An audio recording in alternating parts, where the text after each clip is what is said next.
Olá, nós vamos começar o curso de tradução e interpretação de música em língua brasileira de sinais. Esse curso é feito especialmente para você que é apaixonado pela língua brasileira de sinais.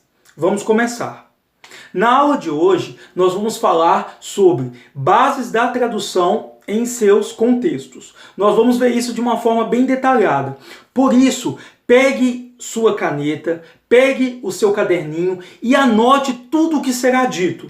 Nessa aula, nós vamos tentar responder duas perguntas. Onde eu interpreto e para quem eu interpreto? Onde eu passo a mensagem em língua de sinais? Eu separei para vocês 3 contextos que eu considero os mais populares e é claro que existem outros contextos, que é o contexto religioso, o contexto escolar e um contexto informal para a tradução e interpretação do português, da música em português, para a língua brasileira de sinais. E cada um desses contextos tem algumas especialidades. Nós vamos observar juntos. Vamos começar.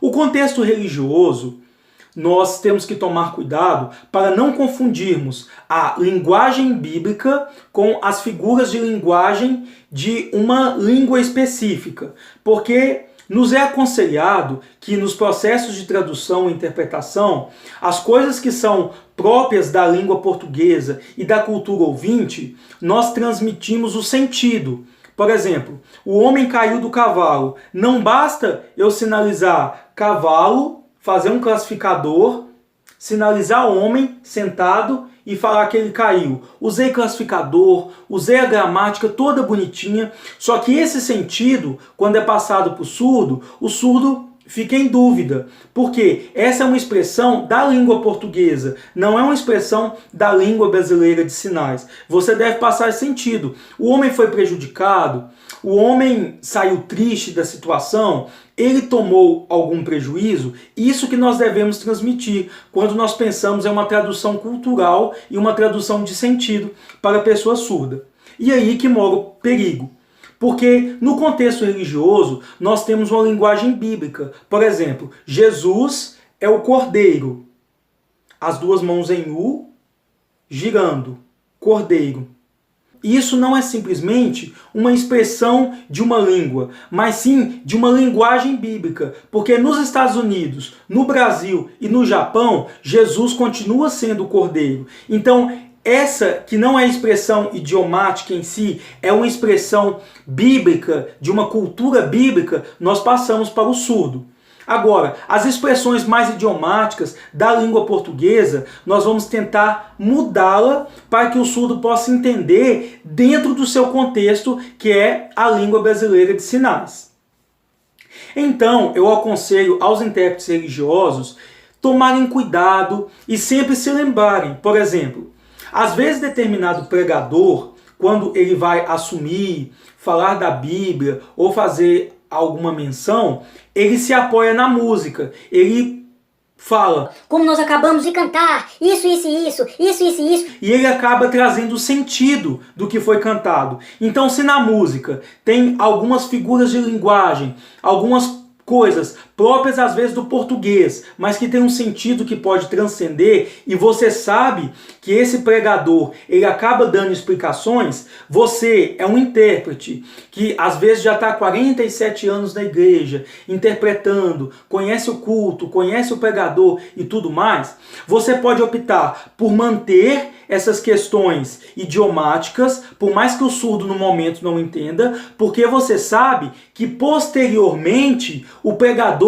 ele vai trazer explicações, ele vai esclarecer aquilo que foi trazido até na música. Então é muito importante que nós tomemos esses cuidados para que o surdo possa entender aquilo que está sendo passado. Então, de uma forma bem geral, esse é o contexto religioso. Segundo contexto, o contexto escolar. Geralmente, quando nós trazemos músicas para o contexto escolar, o professor ele tem um objetivo pedagógico. Por exemplo, ele passa uma música e após essa música, o professor quer aplicar um teste. uma prova, ou simplesmente algo para ver se os alunos perceberam os elementos dessa música. Então, se nessa música tiver muitas figuras de linguagem, você precisa sinalizar essas figuras de linguagem para que o aluno surdo possa conseguir fazer essa atividade depois. Por exemplo, a música falava de um barquinho, que as ondas vinham e o barco ia, descia. Aí você, intérprete, pensou assim: bom, nos meus pensamentos, na verdade, o barco significa vida e as ondas significam os problemas. Então, ao invés de eu sinalizar barco, eu vou sinalizar vida.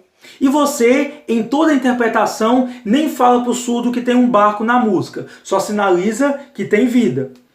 E então, quando o professor aplica a atividade e pergunta para onde o barco estava indo, aí o surdo vai ficar: porque você não mostrou para o surdo o barco, você só transmitiu o sentido, e isso pode ser perigoso. Então, se você estiver dentro de um contexto escolar, pergunte para o professor qual o objetivo, se ele vai aplicar alguma atividade, se tem algum fim pedagógico, e aí você vai conseguir adaptar, esse é o sinal de adaptação, adaptar para o contexto que realmente deve ser trazido, da forma que o aluno surdo e o aluno ouvinte consigam perceber e estudar aqueles mesmos elementos trazidos pela música. Então pergunte ao professor: vai ter explicação dessa música depois? Que aí eu posso sinalizar algo mais literal e depois você explica? Vai ter alguma discussão com os alunos? Ou você só vai aplicar e ver o que os alunos entenderam de caráter individual ou escrito? O intérprete deve estar por dentro dessas questões. E por fim, nós temos o contexto informal. Ou seja, não existe um objetivo pedagógico, não existe uma discussão posterior, é simplesmente uma situação informal que o surdo, por curiosidade, quer saber e você acaba passando em Libras. Isso já aconteceu comigo. Eu estava com uma amiga minha surda na faculdade, numa roda de ouvintes, e a gente estava ouvindo uma música e uma pessoa se emocionou e ela perguntou por quê. E eu perguntei: você quer a tradução da música? E ela falou sim. Então eu interpretei para ela. Eu não me preocupei com um fim pedagógico, com passar todas as metáforas daquela forma. Eu me preocupei em trazer o sentido do jeito que eu sei que minha amiga iria entender. Então perceberam que eu mesmo, em um contexto informal, eu posso fazer essa adaptação, que eu não preciso ficar sempre preso àquelas regras ali? E isso é importante nós observarmos também.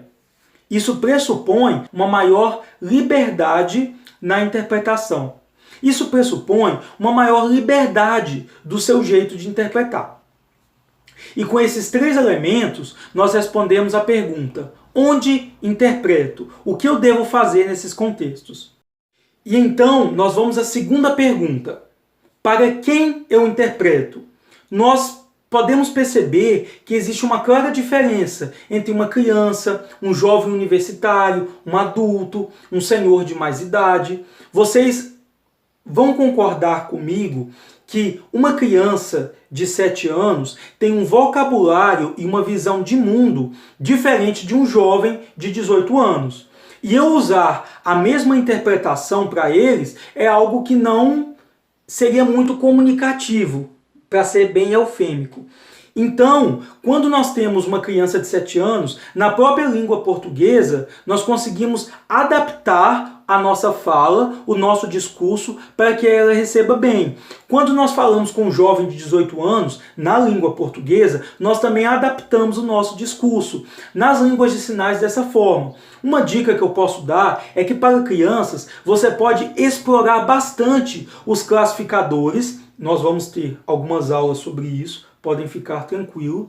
E também explorar recursos cronológicos, explorar a história e principalmente a expressão facial. Porque a Libras em si, 80% dela é expressão facial e corporal e só 20% é a sinalização propriamente dita. Então uma criança, por mais que ela não conheça muitos sinais, a sua expressão facial, os seus classificadores vão gritar para a criança a sua mensagem. E assim você pode ir adaptando conforme você for conhecendo o seu público que você interpreta, para também que essa interpretação, essa tradução não fique cansativa.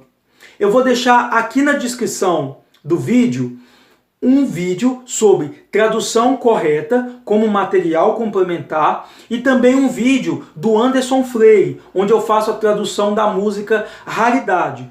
Percebam que nessa música eu não utilizei em nenhum momento o sinal de espelho, porque eu acreditei não estar em um contexto pedagógico onde poderia ser cobrada essa analogia, e eu elucidei o significado dessa analogia espelho dentro do contexto religioso, como é aceito, e mostrei essa interpretação para alguns amigos meus surdos e eles compreenderam. Então fica como dever de casa que vocês assistam o material complementar, como traduzir corretamente, e analisem o vídeo do Anderson Freire. Assistam às aulas e também acompanhem o material complementar. Se você gostou da aula, deixe seu joinha e se inscreva no canal. Isso dá uma força gigante para a gente.